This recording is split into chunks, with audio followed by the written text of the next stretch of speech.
నమస్తే, నేను ప్రియ. JM news కి స్వాగతం. కృష్ణా జిల్లా పామర్రు పమిడిముక్కల మండలం మర్రివాడ గ్రామంలో రైతులకు పట్టాదారు పాస్ పుస్తకాల పంపిణీ చేసిన ఎమ్మెల్యే వర్ల కుమార్ రాజా. గ్రామంలో నిర్వహించిన కార్యక్రమంలో పామర్రు ఎమ్మెల్యే వర్ల కుమార్ రాజా రైతులకు పట్టాదారు పాస్ పుస్తకాలను పంపిణీ చేశారు. ఈ సందర్భంగా ఎమ్మెల్యే వర్ల కుమార్ రాజా మాట్లాడుతూ హక్కుల పరిరక్షణ కొరకు ప్రభుత్వం కట్టుబడి ఉంది అని అన్నారు. రైతులకు వారి భూములపై హక్కులను కల్పించే పట్టాదారు పాస్ పుస్తకాలను అందించడం ఎంతో సంతోషంగా ఉంది అని అన్నారు. రాజముద్రతో కూడిన పట్టాదారు పాస్ పుస్తకాలను రైతులకు అందించిన ఘనత ముఖ్యమంత్రి నారా చంద్రబాబు నాయుడుది అని పేర్కొన్నారు. ఈ కార్యక్రమంలో ఎంఆర్ఓ నవీన్ కుమార్, రెవెన్యూ శాఖ అధికారులు, సిబ్బంది, ప్రజా ప్రతినిధులు, నాయకులు మరియు రైతులు పాల్గొన్నారు.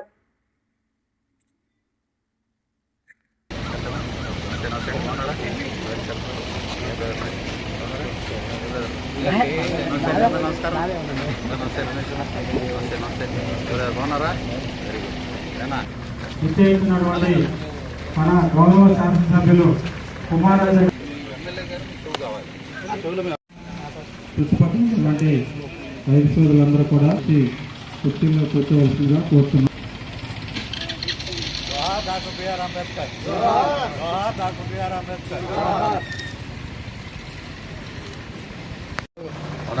రావాల్సిందిగా కోరుతున్నాము. యార్లగడ్డ రాజేంద్ర ప్రసాద్ గారిని కూడా స్టేజ్ మీదకి రావాల్సిందిగా కోరుతున్నాము. తహసీల్దార్ గారు సన్మానిస్తున్నారు. వెళ్ళి ఆఫీస్ చుట్టూ తిరిగి నా పేరు ఎక్కించండి నీది అని అడగక్కల. వన్స్ రిజిస్టర్డ్ డాక్యుమెంట్ అంటే పేరు ఆన్లైన్లో మీరు ఉంటారు. మీరు ఎవరికైనా సేల్ చేసినా మీ పిల్లలకి ఇచ్చినేసినా వెంటనే మీ పేరు అనేది అడంగలోకి ఎక్కేస్తే దాని ప్రకారం పాస్బుక్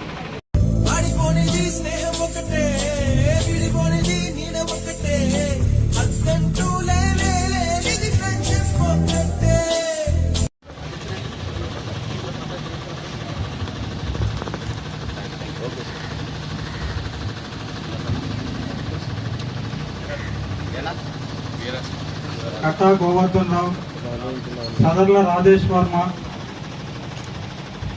చింతపల్లి చౌదరి,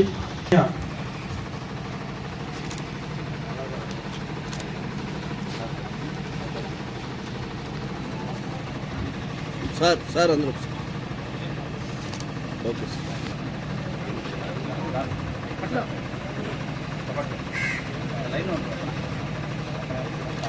మేరుగుమాల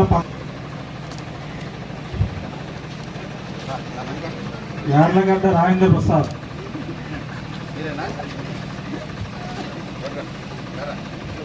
యార్లగడ్డ నాగేంద్ర బాబు,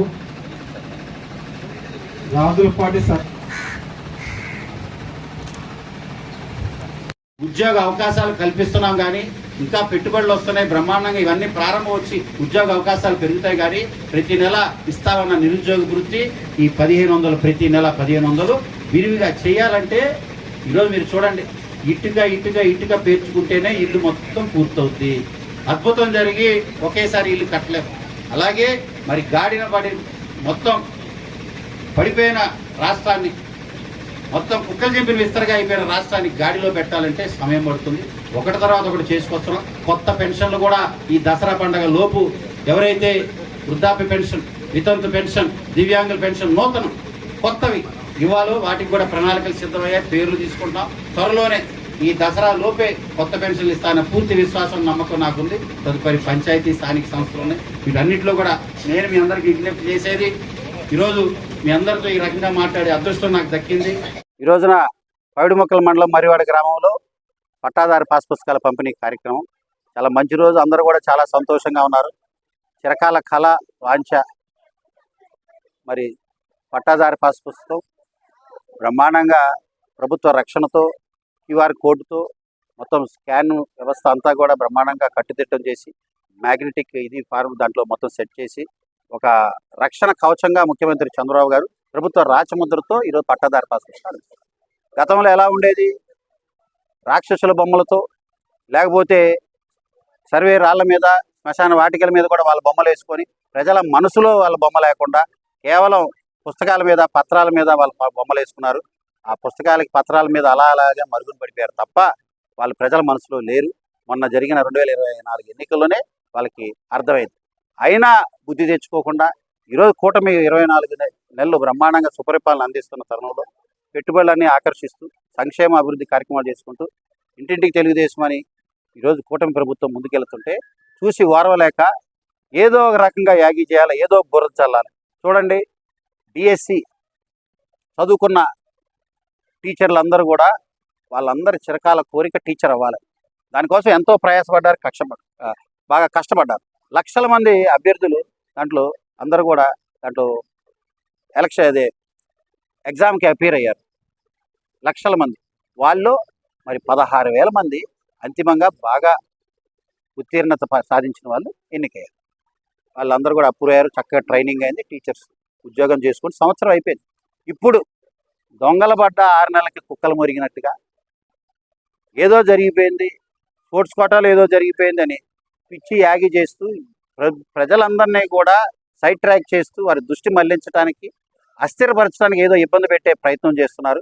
చివరికి కోర్టు మెట్లెక్కి సిబిఐ దర్యాప్తు కావాలని అడిగితే కోర్టు మొట్టికాయలేసి లెంపకాయలేసి ఈపి వచ్చి 4 దెబ్బలేసినా బుద్ధి తెచ్చుకోలేని దద్దమ్మ విపక్ష పాలకులు ఉన్నారు ఇక్కడ మనకని కూడా తెలియజేస్తున్నా. అయినా వాళ్ళకి సిగ్గురాదు. ఆ రోజు తిరుపతి లడ్డు విషయంలో వారు చేసిన కల్తీ బాహిటం మొత్తం బయటపడింది. అయినా బుద్ధి తెచ్చుకోకుండా తిరిగి బురద జల్లే ప్రయత్నం చేశారు. మెడికల్ కాలేజీ విషయంలో మళ్ళీ మడిమ తిప్పారు. అదేవిధంగా ఈరోజు డిఎస్సి అంటున్నారు. వీళ్ళ దగ్గర ఏది పసలేని నస చేసే ప్రయత్నం చేస్తున్నారు తప్ప సరైన ఒక్క విషయం కూడా సరిగ్గా పట్టుకొని దాని మీద ఇది చేసే ఒక ఆలోచనే లేదు వాళ్ళకి. ఈరోజు ప్రభుత్వం అన్ని విభాగాల్లో బ్రహ్మాండంగా రాణిస్తున్న తరుణంలో చేతనైతే మంచి సలహాలు ఇవ్వాలి, ఎక్కడైనా పని జరగకపోతే దాని మీద హైలైట్ చేసి చూపించాలి. హుందాతనంగా ప్రతిపక్ష హోదా వాళ్ళు నిర్వహించాలి. ప్రజల ప్రతిపక్షం కూడా పనికిరారని జగన్మోహన్ రెడ్డి గారికి బుద్ధి చెప్పినా ఈరోజు ఈ రకంగా పోలీసులపై కూడా విరుచుకుపడే పరిస్థితి. పోలీసుల మీద కూడా కనీసం చట్టం అంటే గౌరవం లేకుండా చట్టం వీళ్ళ చుట్టంలాగా ఈ విపక్ష పార్టీ చేయటం నిజంగా ప్రజలందరూ కూడా గమనిస్తున్నారు. రాబోయే రోజుల్లో మళ్ళీ వీళ్ళందరూ కూడా బుద్ధి చెప్తారు తెలియజేస్తూ ఈరోజు ఇంటింటికి తెలుగుదేశం అని బ్రహ్మాండంగా ప్రతి ఇంటికి వెళుతుంటే ప్రజలందరూ కూడా హర్షం వ్యక్తం చేస్తున్నారు. జరిగిన అభివృద్ధి గుర్తు చేస్తున్నారు. లెగసీగా సంవత్సరాల తరబడి జరగని అభివృద్ధి ఈరోజు కూటమి వచ్చిన 24లో చేసిన అభివృద్ధిని గుర్తు చేసుకుంటూ అభినందిస్తున్నారు. మాకు ఇంకా రెట్టింపు ఉత్సాహం స్ఫూర్తిగా ముందుకెళ్తున్నా తెలియజేస్తున్నా. పట్టాదారి పాస్ పుస్తకాల పంపిణీ మాత్రం ఈరోజు రైతన్నలు అందరూ కూడా సంతోషం వ్యక్తం చేస్తున్నారు. ఎలినో దెబ్బకి రైతు ఆశలు మలినం అయిపోయిన తరుణంలో కూడా చంద్రబాబు గారు గోదావరి కృష్ణా జలాలను మొత్తం కూడా పట్టిసీమ ద్వారా ఏకం చేసి డెల్టా రైతులకి కొంత భాగమైన ఈరోజు నీళ్లు అందిస్తున్నామంటే ఎలినో దెబ్బ మొత్తం భారతదేశం అంతా కుదేలైతే ఒక ఆంధ్ర రాష్ట్రంలోనే కొద్దో గొప్ప రైతులకు ఈరోజు నీళ్లు అందుతున్నాయి అంటే అది చంద్రబాబు గారి యొక్క ముందు చూపు, పట్టిసీమ నిర్మాణం ద్వారానే ఈ పని అవుతుంది. అదేవిధంగా ఈరోజు పులిచెంతల్లో మిగిలిన కష్టాలు కూడా మరి మనం బయటపడతాం. రైతులలో కృష్ణా డెల్టా రైతులు బయటపడతారు. మొన్న ఒక మోస్తారు వర్షం వచ్చింది, మరి ఇంకొకసారి ఈ వారం 10 రోజులు మళ్ళీ ఇంకొక గట్టి వర్షం వస్తే రైతులు గట్టెక్కేస్తారు. అదేవిధంగా విద్యుత్ సమస్యలు కూడా చిన్న వాటన్నిటిని కూడా బాధ్యతతో పరిష్కరిస్తారు. రైతు సమస్యలు తెలుసుకొని ఏ రకంగా పరిష్కరించాలో క్షేత్రస్థాయిలో ఉండి ఈరోజు ఒక బాధ్యతతో ప్రజాసేవకుడిగా పనిచేస్తున్నాం. కానీ గత పాలకులు అలా లేదు. అమ్మ పెట్టదు అడుక్కు తినేది అన్నట్టుగా వాళ్ళకి 5 సంవత్సరాలు అవకాశం ఇస్తే వాళ్ళు చేయలా, ఏమీ ఏడవలేకపోయారు. ఈరోజు అభివృద్ధి చూసి, ఇంత డెవలప్మెంట్ చూసి, ఇంత మంచి చూసి ఏడుస్తున్నారు. ఆ రోజు అవకాశం ఇచ్చినప్పుడు, సమయం ఇచ్చినప్పుడు అప్పుడు ఏడవాలా, అప్పుడు ఏదైనా ఏడిసి పని చేయాలా. చేయకుండా ఈరోజు మేము చక్కగా 24 నెలలు అన్ని పనులు పామర్లో చూడండి, బస్టాండ్, హాస్పిటల్, ఫైర్ స్టేషన్ కడుతున్నాం, సెంటర్ డెవలప్ చేస్తున్నాం, 700 సీసీ రోడ్లు, 70 కోట్లతో R&B రోడ్లు, హెల్త్ క్లినిక్లు, CMRF చెక్కులు, ప్రజావేదిక, ప్రజా సమస్యలు వినటానికి ఒక వేదిక, ప్రతి వారం 2 వేదికలు పెట్టి సమస్యలు పరిష్కరిస్తున్నాం. P4 కార్యక్రమాల ద్వారా పేద కుటుంబాల్లో వాళ్ళ